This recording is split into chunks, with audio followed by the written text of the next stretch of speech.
आज के सेशन में आपका स्वागत है। आज के इस करंट अफेयर सेशन में हम देखने वाले हैं national, international, science, technology, defence से जुड़े हुए करंट अफेयर्स, इसके अलावा और बहुत कुछ। तो आइए देखते हैं आज का पहला प्रश्न। 26 जनवरी 2026 को भारत के 77वें गणतंत्र दिवस समारोह में मुख्य अतिथि कौन होंगे? इसका उत्तर है उर्सुला वान डेर लियन, यूरोपीय आयोग की अध्यक्ष, और एंटोनियो कोस्टा, यूरोपीय परिषद के अध्यक्ष। उर्सुला वान डेर लियन 2019 में यूरोपीय आयोग की अध्यक्ष बनने वाली पहली महिला थीं। उन्हें जुलाई 2024 में यूरोपीय संसद द्वारा दूसरे कार्यकाल के लिए चुना गया था। अगला प्रश्न है, जर्मन चांसलर का नाम क्या है जो 12 जनवरी 2026 को किसी एशियाई देश की अपनी पहली द्विपक्षीय यात्रा के लिए भारत आएंगे? इसका उत्तर है फ्रेडरिक मर्ज। अगला प्रश्न है, दक्षिणी ध्रुव पर पहुंचने वाली सबसे कम उम्र की भारतीय बनकर किसने इतिहास रचा? इसका उत्तर है काम्या कार्तिकेयन, 18 वर्ष। एक प्रसिद्ध भारतीय युवा पर्वतारोही हैं जिन्होंने अपनी कम उम्र में कई विश्व रिकॉर्ड और ऐतिहासिक उपलब्धियां हासिल की हैं। दिसंबर 2025 में 18 वर्ष की आयु में इस्की से दक्षिणी ध्रुव पहुंचने वाली सबसे कम उम्र की भारतीय बनी।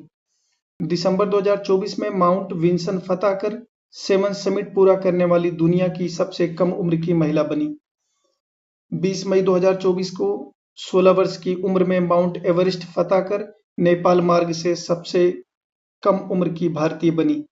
अगला प्रश्न है, केरल के पश्चिमी घाट में पाई जाने वाली किस दुर्लभ मेंढक प्रजाति को हाल ही में शोधकर्ताओं ने विलुप्त होने के कगार पर बताया है? इसका उत्तर है गैलेक्सी फ्रॉग, मेलानोबैट्राकस इंडिकस। इसे वर्तमान में IUCN रेड लिस्ट में संकटग्रस्त या सुभेद के रूप में वर्गीकृत किया गया है। अगला प्रश्न है, किस पूर्व विश्व बिलियर्ड्स चैंपियन और भारतीय टीम के पूर्व मुख्य कोच का हाल ही में निधन हो गया? इसका उत्तर है मनोज कोठारी, जिन्होंने 1990 में विश्व खिताब जीतकर भारत को वैश्विक पहचान दिलाई। अगला प्रश्न है, सूर्यास्त्र किससे संबंधित है? इसका उत्तर है सूर्यास्त्र भारत का पहला made in India universal multi calibre rocket launcher है, जिसके लिए भारतीय सेना ने इजरायल के साथ समझौता किया है। अगला प्रश्न है, नैस्कॉम के सह संस्थापक हरीश मेहता सहित उद्योग जगत के नेताओं ने रोजगार सृजन के लिए किस राष्ट्रीय पहल की शुरुआत की है? इसका उत्तर है 100 मिलियन जॉब्स, यानी 10 करोड़ नौकरियां।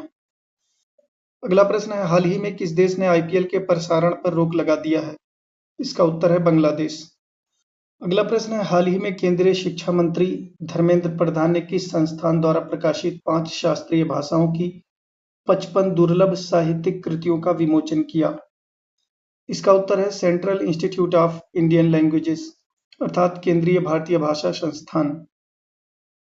तमिल, तेलुगु, मलयालम, कन्नड़ और उड़िया की 55 दुर्लभ साहित्यिक कृतियों का विमोचन किया। इन पुस्तकों का प्रकाशन केंद्रीय भारतीय भाषा संस्थान द्वारा किया गया। अगला प्रश्न है, भारत ऊर्जा सप्ताह के चौथे संस्करण का आयोजन कहां पर किया जाएगा? इसका उत्तर है भारत ऊर्जा सप्ताह के चौथे संस्करण का आयोजन 27 से 30 जनवरी 2026 तक गोवा में किया जाएगा। अगला प्रश्न है, हाल ही में भारतीय वैज्ञानिकों ने एम-पेम्बा प्रभाव को समझने के लिए पहला सुपर कंप्यूटर आधारित सिमुलेशन विकसित किया है। यह प्रभाव किस घटना से संबंधित है? इसका उत्तर है एम-पेम्बा प्रभाव उस विरोधाभासी घटना से संबंधित है जिसमें कुछ खास परिस्थितियों में गर्म पानी ठंडे पानी की तुलना में तेजी से जम जाता है, और हाल ही में जवाहरलाल नेहरू उन्नत वैज्ञानिक अनुसंधान केंद्र JNCASR के वैज्ञानिकों ने इसे समझने के लिए सुपर कंप्यूटर सिमुलेशन बनाया है, जो पानी के जमने की प्रक्रिया में सूक्ष्म आणविक बदलाव और ऊर्जा के फैलाव को दर्शाता है। अगला प्रश्न है, हाल ही में किस पूर्व केंद्रीय मंत्री और भारतीय ओलंपिक संघ के पूर्व अध्यक्ष का 82 वर्ष की आयु में निधन हो गया? इसका उत्तर है सुरेश कलवाड़ी। अगला प्रश्न है, देश के सबसे बड़े एकीकृत अंतर्देशीय रेनबो ट्राउट मछली फार्म का उद्घाटन कहां पर किया गया? इसका उत्तर है रंगारेड्डी जिला, तेलंगाना। अगला प्रश्न है, हाल ही में भारत सौर सेल अंशांकन के लिए राष्ट्रीय प्राथमिक मानक सुविधा स्थापित करने वाला विश्व का कौन सा देश बन गया? इसका उत्तर है 5वां देश। अगला प्रश्न है, भारतीय सेना ने वर्ष 2026 को किस वर्ष के रूप में घोषित किया है? इसका उत्तर है age of networking and data centricity. अगला प्रश्न है, जस्टिस मिशन 2025 क्या है जो हाल ही में चर्चा में रहा? इसका उत्तर है, चीन द्वारा ताइवान के आसपास किया गया एक बड़े पैमाने का अंतरसेवा सैन्य अभ्यास है। अगला प्रश्न है, भारत का पहला ट्रॉपिकल RAS आधारित रेनबो ट्राउट फार्म कहाँ शुरू किया गया है? इसका उत्तर है हैदराबाद। यह फार्म RAS अर्थात रिसर्कुलेटरी एक्वाकल्चर सिस्टम तकनीक पर आधारित है और इसे हैदराबाद में लॉन्च किया गया है। अगला प्रश्न है, जल्लीकट्टू महोत्सव 2026 का आयोजन किस राज्य में किया जा रहा है? इसका उत्तर है, जल्लीकट्टू तमिलनाडु का एक पारंपरिक और सांस्कृतिक बैल वश में करने का खेल है जो पोंगल त्योहार के दौरान मनाया जाता है और साल 2026 के लिए पहला कार्यक्रम 3 जनवरी को पुदुकोट्टई जिले के थाचनकुरिची गांव में शुरू हुआ, जिसे राज्य सरकार ने अनुमति दी है और यह खेल तमिल पहचान और वीरता का प्रतीक है। अगला प्रश्न है, म्यांमार ने 4 जनवरी 2025 को कौन सा दिवस मनाया? इसका उत्तर है, 4 जनवरी 2025 को म्यांमार ने अपना 78वां स्वतंत्रता दिवस मनाया। अगला प्रश्न है, हाल ही में DRDO द्वारा विकसित पोर्टेबल जल शुद्धिकरण प्रणाली स्वदेश क्या है?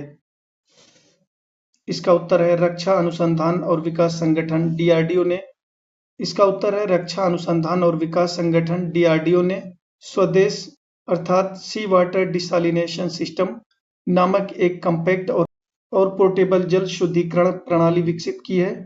इसे दूर दराज, ऊंचे पहाड़ी और तटीय क्षेत्रों में तैनात सैनिकों के लिए बनाया गया है, जो समुद्री या खारे पानी को पीने योग्य पानी में बदलकर लंबे समय तक फील्ड तैनाती में ताजे पानी की कमी को पूरा करती है। हल्का और हाथ से चलने वाला मैनुअल संस्करण एक ही सैनिक द्वारा ले जाया जा सकता है। आज के सेशन में इतना ही। वीडियो अगर आपको पसंद आई तो वीडियो को लाइक और शेयर करें, चैनल को सब्सक्राइब करें और कमेंट बॉक्स में अपनी राय जरूर दें। Thank you.